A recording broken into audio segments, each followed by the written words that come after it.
नमस्कार. योगभास्कर ॲस्ट्रो या ज्योतिषविषयक चॅनलमध्ये आपले सर्वांचे स्वागत आहे. आज चर्चा आहे ती शुक्राचे होणारे राशी परिवर्तन आणि त्याचा प्रत्येक राशीवर पडणारा गोचरीचा प्रभाव याविषयीची. दिनांक 6 नोव्हेंबर 2024 या दिवशी उत्तर रात्री शुक्र हा ग्रह आपली सध्याची वृश्चिक राशी सोडून देवगुरूंची मूल त्रिकोण राशी अर्थात धनु राशीत प्रवेश करत आहे आणि येथे त्याचे वास्तव्य हे 2 डिसेंबर 2024 पर्यंत असणार आहे आणि त्यानंतर शुक्र पुन्हा राशी परिवर्तन करून मकर राशीत प्रवेश करत आहे. सध्या मूल त्रिकोण राशीत प्रवेश करत असलेला हा शुक्र गुरुशी परिवर्तन योग करत आहे. कारण शुक्र हा गुरुच्या राशीत आहे तर सध्या गोचरीने गुरु हा शुक्राच्या राशीत आहे. शुक्र हा ग्रह कला, सौंदर्य, दाम्पत्य, सर्व प्रकारचे सुखोपभोग, भौतिक सुखांचा कारक ग्रह आहे. आणि असा हा शुक्र प्रत्येक राशीसाठी कोणते राशीफल घेऊन येत आहे हे आता आपण पाहणार आहोत. हे राशीफल आपल्या चंद्रराशीवर आधारित आहे. ज्यांना आपली चंद्ररास माहीत नाही अशांनी हे राशीफल आपल्या नामराशीनुसार पाहावे. सर्वप्रथम मेष राशीची चर्चा पाहूया. मेष राशीसाठी शुक्र हा ग्रह द्वितीयेश आणि सप्तमेश असतो आणि गोचरीने तो भाग्यभावातून आपले गोचरीचे भ्रमण करत आहे. साहजिकच भाग्यभावातील ग्रह हे शुभ फले देत असतात आणि त्यामुळे मेष राशीच्या जातकांसाठी शुक्राचे हे गोचरीचे भ्रमण एक श्रेष्ठतम भ्रमण सिद्ध होताना दिसत आहे. या कालखंडामध्ये तुमचा भाग्योदय होताना देखील दिसत आहे. वडिलांशी तुमचे संबंध देखील हे चांगले असणार आहे आणि भावंडांशी सुद्धा तुमचे संबंध हे सौहार्दपूर्ण असणार आहे. तर प्रेमीजनांसाठी सुद्धा हा कालखंड अनुकूलता घेऊन येत आहे. नाते घट्ट होण्यास हा कालखंड तुम्हाला सहाय्यकारी ठरणार आहे. नोकरीत असाल तर त्यात सुद्धा तुमच्यावर वरिष्ठांची मर्जी असणार आहे आणि नवीन व्यापार जर सुरू करणार असाल तर त्यासाठी सुद्धा हा कालखंड तुमच्यासाठी अनुकूलता घेऊन येत आहे. एकंदरीत मेष राशीसाठी सर्व तऱ्हेने शुभ संयोग असा शुक्रामुळे घडून आलेला आहे. मेष राशीच्या जातकांनी याचा निश्चित लाभ घ्यावा.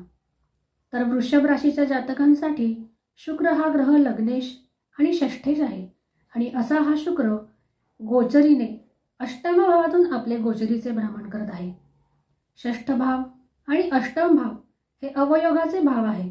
साहजिकच वृषभ राशीच्या जातकांनी या कालखंडामध्ये स्वतःच्या स्वास्थ्याची विशेष काळजी घेणे हे महत्त्वाचे आहे. परंतु हा शुक्र जर आध्यात्मिक क्षेत्रात तुम्ही प्रगती करण्याची इच्छुक असाल किंवा ज्योतिष सारख्या विषयामध्ये जर तुमची ज्ञान जाणून घेण्याची इच्छा असेल तर त्यासाठी मात्र हा सहाय्यकारी ठरणार आहे. दाम्पत्य जीवन हे या कालखंडामध्ये ठीकठाक असलेले दिसून येत आहे.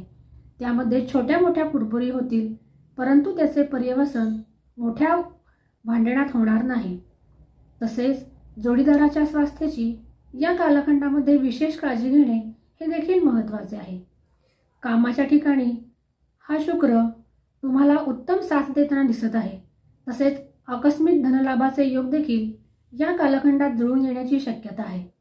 परंतु कोणत्याही अनुचित मार्गाचा अवलंब करून या कालामध्ये धनागमनासाठी प्रयत्न करू नये. तसेच कोणतेही बेकायदेशीर काम देखील करू नये आणि सुखोपभोग या कालामध्ये घेण्याचा तुमचा कल असेल परंतु तरीही सुखाचा अतिरेक होणार नाही याची दक्षता घेणे हे देखील महत्त्वाचे आहे. तर मिथुन राशीच्या जातकांसाठी शुक्र हा ग्रह पंचमेश आणि व्ययेश आहे आणि असा शुक्र गोचरीने सप्तम भावातून आपले गोचरीचे भ्रमण करत आहे. ही स्थिती दाम्पत्य जीवनामध्ये काही मतभेद निर्माण करू शकते. परंतु असे असले तरी देखील तुमचे संबंध मात्र या कालखंडात मधुरच राहताना दिसून येत आहे. व्यक्तिमत्व या कालखंडात तुमचे बहारदार बनताना दिसत आहे. तुमच्याकडे लोक आकर्षित होतील. तसेच वैवाहिक जीवनात सुद्धा दोघांनी मिळून घेतलेले निर्णय हे फायदेशीर ठरताना दिसत आहेत. या काळामध्ये तुम्हाला तुमच्या भाग्याची जोड देखील मिळणार आहे. तसेच या कालखंडामध्ये विरुद्धलिंगी व्यक्तीचे आकर्षण देखील वाढू शकते. त्यासाठी स्वतःवर नियंत्रण ठेवणे हे गरजेचे आहे. या कालखंडामध्ये शुक्राचे अशुभत्व कमी होण्यासाठी देवीची उपासना करणे हे अत्यंत गरजेचे आहे. तर कर्क राशीच्या जातकांसाठी शुक्र हा ग्रह चतुर्थेश आणि लाभेश आहे आणि असा हा शुक्र गोचरीने षष्ठ भावातून कर्क राशीसाठी भ्रमण करत आहे. जे विद्यार्थी स्पर्धा परीक्षांसाठी तयारी करत आहेत त्यांच्यासाठी हा कालखंड अनुकूल आहे. स्वतःच्या सुखासाठी पैसा खर्च होताना दिसत आहे. मौज मजा करणे याकडे तुमचा कल राहणार आहे. परंतु त्याचबरोबर आपल्या स्वास्थ्याची देखील तुम्ही विशेष काळजी घ्या आणि स्वतःवर नियंत्रण ठेवणे हे देखील या काळात गरजेचे आहे. नाहीतर त्यामुळे घरातील लोकांचा रोष पत्करावा लागायची शक्यता ही दिसून येत आहे. धनागमनाचे मार्ग देखील जुळून येताना दिसत आहे. कर्ज घेणे किंवा कर्ज देणे या दोन्हीसाठी हा कालखंड शुभफलदायी ठरताना दिसून येत आहे. कर्क राशीच्या जातकांनी शुक्राचे अशुभत्व कमी करण्यासाठी या कालखंडामध्ये गोसेवा नित्य करावी. त्यायोगे शुक्राचे अशुभत्व कमी होण्यास त्यांना मदत मिळणार आहे. तर सिंह राशीच्या जातकांसाठी शुक्र हा ग्रह तृतीयेश आणि दशमेश आहे आणि तो पंचम भावातून आपले गोचरीचे भ्रमण करत आहे. हा कालखंड विद्यार्थ्यांना सफलता मिळवताना दिसून येत आहे. तसेच या कालखंडामध्ये स्त्री वर्गाचा देखील सन्मान करा. दाम्पत्य जीवनात देखील सिंह राशीच्या जातकांसाठी हा कालखंड अनुकूलता घेऊन येत आहे आणि प्रेमीजनांसाठी सुद्धा हा कालखंड अनुकूलताच घेऊन येत आहे. नातेसंबंध घट्ट होण्यासाठी ही स्थिती तुम्हाला अनुकूल असलेली दिसून येत आहे. आहारावर नियंत्रण ठेवणे हे देखील सिंह राशीसाठी गरजेचे आहे. कारण जर आहारावर नियंत्रण ठेवले नाही तर रोगाला आमंत्रण मिळण्याची शक्यता देखील नाकारता येत नाही. तसेच अनेक बाजूने धनागमनाचे मार्ग देखील मोकळे होताना दिसत आहे. ज्या प्रेमीजनांना आपल्या प्रेमाचे रूपांतर विवाहात व्हावे अशी इच्छा आहे त्यांच्यासाठी हा कालखंड चांगला आहे. तर कन्या राशीसाठी शुक्र हा ग्रह भाग्येश आणि द्वितीयेश असून गोचरीने तो चतुर्थ भावातून आपले गोचरीचे भ्रमण करत आहे. जीवनामध्ये बहार आणणारा कालखंड कन्या राशीच्या जातकांच्या वाटेला आलेला आहे. सर्व प्रकारच्या सुखसुविधांचा लाभ त्यांना मिळताना दिसून येत आहे. परंतु असे असले तरी देखील त्यांनी आपल्या आईच्या स्वास्थ्याची मात्र काळजी घेणे हे देखील गरजेचे आहे. कार्यक्षेत्रामध्ये तुमचा प्रभाव पडताना दिसून येत आहे. योजना आखून काम केल्यास सकारात्मक परिणाम तुम्हाला प्राप्त होताना दिसून येत आहे. प्लॉट, घर, जमीन किंवा वाहन खरेदी करणार असाल तर त्यासाठी सुद्धा हा कालखंड अनुकूल आहे. धनागमनाचे योग हे दिसून येत आहे. तसेच धनसंचयही मनाप्रमाणे होताना दिसून येत आहे. भाग्याची जोड ही तुम्हाला मिळताना दिसून येत आहे. गोसेवा करणे आणि देवी आराधना करणे हा कन्या राशीसाठी त्यांच्यासाठी मूलमंत्र आहे. वडिलांशी जर आधी मतभेद असतील तर या काळामध्ये ते संपुष्टात येतील आणि वडिलांकडून देखील लाभ होण्याची शक्यता या कालखंडात दिसून येत आहे. तर तुळ राशीच्या जातकांसाठी शुक्र हा ग्रह लग्नेश आहे आणि त्याचबरोबर तो अष्टमेश देखील आहे आणि तृतीय भावातून आपले गोचरीचे भ्रमण करत आहे. एकंदरीत तुळ राशीला चांगले परिणाम देताना हा शुक्र दिसत आहे. परंतु स्वतःच्या स्वास्थ्याची काळजी घेणे हे देखील तितकेच महत्त्वाचे आहे. पराक्रम भावात असलेला हा गोचरीचा शुक्र तुम्हाला धाडसाने काम करण्यास प्रवृत्त करणारा आहे आणि या कालखंडामध्ये तुम्ही स्वतःवर विश्वास ठेवून काम करण्याची तयारीत असल्याचे दिसून येत आहे.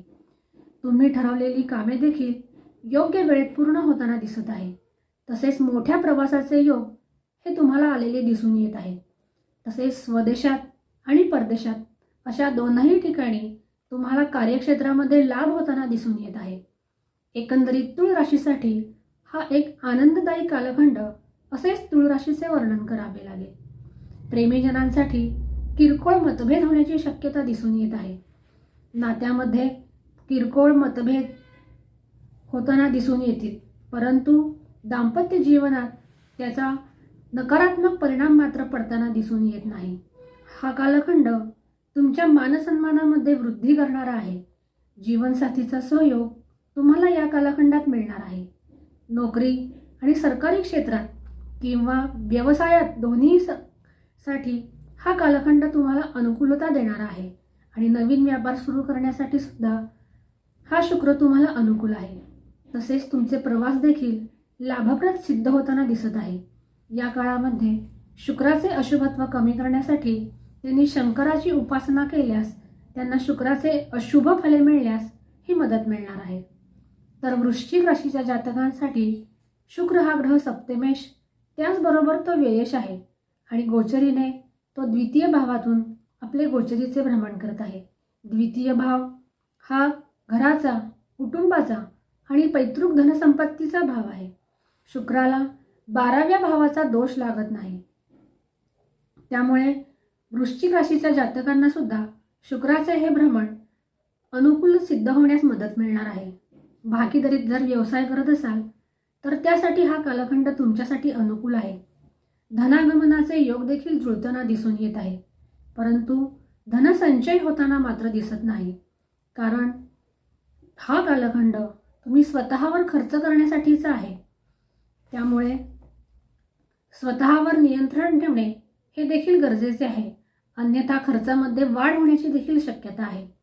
स्थावर इस्टेटी संबंधी जर काही कार्य करणार असाल तर हे सुद्धा तुमच्या पारड्यातच लाभाची स्थिती टाकणारे आहे. तुमची वाणी या कालखंडात सुधारताना दिसून येत आहे. तुमची वाणी या कालखंडामध्ये मधुर ठेवण्याचा प्रयत्न करा. त्यायोगे दुसऱ्यावर छाप पाडण्यास तुम्ही यशस्वी व्हाल. लोकांवर तुमच्या बोलण्याची छाप पडणार आहे. छोट्या ट्रिपा, यात्रा यात तुम्ही थोडा तुमचा वेळ व्यतीत करा, परंतु याचा अतिरेक होणार नाही याची दक्षता घेणे हे देखील गरजेचे आहे. अष्टम भावावर दृष्टी असल्याने ज्ञानमार्गाचा अवलंब करणे हे तुमच्यासाठी फायदेशीर ठरणारे आहे. तर धनुराशीच्या जातकांसाठी शुक्र हा ग्रह षष्ठेश आणि लाभेश असतो आणि असा हा ग्रह लग्नी गोचरीचे भ्रमण धनुराशीसाठी करत आहे. हा कालखंड धनुराशीच्या जातकांनी स्वतःवर स्वास्थ्याची काळजी घेण्यासाठीचा आहे. समाजामध्ये तुमचा मानसन्मान वाढणार आहे. तुमचे व्यक्तिमत्व या काळामध्ये आकर्षक बनणार आहे. आध्यात्मिक विषयावर तुम्ही अभ्यास केल्यास हा कालखंड तुमच्यासाठी योग्य असणार आहे. सुखसमृद्धीत वाढ होताना दिसत आहे. दाम्पत्य जीवनही ठीकठाक असलेले दिसून येत आहे, परंतु आहार मात्र संतुलित ठेवावा, नाहीतर त्याचा विपरीत परिणाम हा तुमच्या स्वास्थ्यावर होऊ शकतो. या काळामध्ये देवीची उपासना करणे हे देखील महत्त्वाचे आहे. त्यायोगे शुक्राचे अशुभत्व कमी होण्यास तुम्हाला मदत मिळणार आहे. मकर राशीच्या जातकांसाठी शुक्र हा ग्रह पंचमेश आणि दशमेश असतो आणि असा हा शुक्र गोचरीने मकर राशीसाठी व्ययभावातून गोचरीचे आपले भ्रमण करत आहे. शुक्राला व्ययाचा दोष लागत नाही, परंतु तो दशमेश असल्यामुळे थोडा त्रास होण्याची शक्यता मकर राशीच्या जातकांना आहे. त्यामुळे त्यांनी आपले निर्णय, विशेषतः कार्यक्षेत्रासंबंधितले जे निर्णय आहेत ते सावधानतेने घेणे हे अत्यंत गरजेचे आहे. या काळामध्ये स्वतःवर देखील खर्च करण्याची शक्यता निर्माण होत आहे. तसेच तुमच्या भौतिक सुखामध्ये या काळामध्ये वाढ होताना दिसत आहे. या काळात तीर्थक्षेत्रांचे दर्शन घेणे हे तुमच्यासाठी लाभप्रद ठरणार आहे. परदेशातून सुद्धा पैसा मिळवण्याचे योग दिसून येत आहे आणि प्रवास सुद्धा लाभदायक आणि सुखद ठरणारे दिसून येत आहे. या कालखंडामध्ये तुम्ही आपल्या जीवनसाथीच्या स्वास्थ्याची काळजी घेणे हे महत्त्वाचे आहे आणि या कालखंडामध्ये शंकराची उपासना करणे हे देखील गरजेचे आहे. त्यायोगे तुमच्या राशीला असलेले शुक्राचे अशुभत्व आणि त्याचबरोबर साडेसातीचा त्रास कमी होण्यास देखील तुम्हाला मदत मिळणार आहे. तर कुंभ राशीच्या जातकांसाठी शुक्र हा ग्रह चतुर्थेश आणि भाग्येश आहे आणि असा हा भाग्येश असलेला ग्रह लाभस्थानातून आपले गोचरीचे भ्रमण करत आहे. एक अत्यंत श्रेष्ठ राशी असेच कुंभ राशीचे वर्णन करावे लागेल, कारण भाग्येशाचे लाभेशातून भ्रमण हे अत्यंत शुभदायक स्थिती निर्माण झालेली आहे. सफलता, समृद्धी, आनंद यांची वृद्धी करणारा हा योग आहे. विद्यार्थ्यांना देखील शुक्राचे हे गोचरीचे भ्रमण अनुकूल ठरताना दिसत आहे आणि तुमच्या मनोकामना पूर्ण होताना दिसत आहे. समाजात सुद्धा तुमचे नाव होताना दिसत आहे. नोकरीत सुद्धा हा शुक्र तुम्हाला मनासारखी सफलता मिळवताना दिसून येत आहे आणि विरुद्ध लिंगी व्यक्तीकडून लाभ होण्याची शक्यता देखील दिसत आहे. आर्थिकदृष्ट्या हा कालखंड भक्कम असलेला दिसून येत आहे आणि दाम्पत्य जीवन देखील सुखद असलेले दिसून येत आहे. आणि प्रेमीजनांसाठी सुद्धा हा कालखंड अनुकूल आहे. जे प्रेमीजन आपल्या प्रेमाचे रूपांतर विवाहात करू इच्छितात त्यांच्यासाठी शुक्राचे हे गोचरीचे भ्रमण तुम्हाला मदत करणारे सिद्ध होऊ शकते. मित्र, नातेवाईक, घरचे या सर्वांचा सहयोग तुम्हाला या कालखंडात मिळणार आहे. या कालखंडामध्ये तुम्ही तुमच्या स्वास्थ्याची काळजी घेणे हे देखील गरजेचे आहे. आणि शुक्राचे अशुभत्व कमी होण्यासाठी लक्ष्मीची किंवा कुलदेवतेची उपासना आणि त्याबरोबर गोसेवा करणे हे देखील महत्त्वाचे आहे. तर मीन राशीच्या जातकांसाठी शुक्र हा ग्रह तृतीयेश आणि अष्टमेश आहे आणि असा हा शुक्र गोचरीने दशम भावातून आपले गोचरीचे भ्रमण करत आहे. येथे शुक्र हा दिग्बलविहीन असल्याने मीन राशीला शुक्राचे हे राशी परिवर्तन फारसे समाधानकारक असलेले दिसून येत नाही. परदेशी काम करणार असाल तर मात्र तुम्हाला सफलता मिळताना दिसून येत आहे. कार्यक्षेत्रामध्ये चढ उतार हे राहणार आहे. छोटे मोठे त्रास देखील तुम्हाला सहन करावे लागणार आहे. स्वास्थ्यासंबंधीही छोट्या मोठ्या कुरबुरी असणार आहेत, परंतु त्यासाठी तुम्ही देवीची उपासना करून त्यावर मात करणे हे गरजेचे आहे. प्रेमीजनांसाठी सुद्धा हा कालखंड म्हणावा तितका सहयोगी ठरताना दिसत नाही. त्यामध्ये काही वादविवाद निर्माण होण्याची शक्यता देखील दिसत आहे. तसेच या कालखंडामध्ये मीन राशीच्या जातकांनी कोणतेही बेकायदेशीर वर्तन हे सहसा करू नये आणि वाहन देखील तुम्ही सावधानतेने चालवणे हे या कालखंडात गरजेचे आहे. तसेच या कालखंडामध्ये आपल्यापेक्षा मोठ्या म्हणजे वडीलधाऱ्यांचा मान राखणे हे देखील गरजेचे आहे. त्यायोगे त्यांचे आशीर्वाद प्राप्त करून घेता येतील आणि शुक्राचे अशुभत्व कमी करण्यास तुम्हाला मदत मिळणार आहे. शुक्राचे अशुभत्व कमी होण्यासाठी मीन राशीच्या जातकांनी गोसेवा तसेच कुलदेवतेची सेवा ही नित्य करावी आणि त्याचबरोबर 7:30 असल्याने शनीचे अशुभत्व कमी होण्यासाठी त्यांनी मारुतीची उपासना करणे हे देखील त्यांच्यासाठी फायदेशीर असणार आहे. अशा रीतीने आज आपण शुक्राचे होणारे राशी परिवर्तन आणि त्याचा प्रत्येक राशीवर होणारा गोचरीचा प्रभाव याची थोडक्यात माहिती जाणून घेतलेली आहे. अशाच प्रकारच्या नवनवीन ज्योतिषी आणि धार्मिक विषयांच्या खात्रीशीर माहितीसाठी चॅनलला लाईक आणि सबस्क्राईब नक्की करावे. आज आपण येथेच थांबूया. पुन्हा भेटूया एका नवीन ज्योतिषीय विषयासह. तोपर्यंत नमस्कार.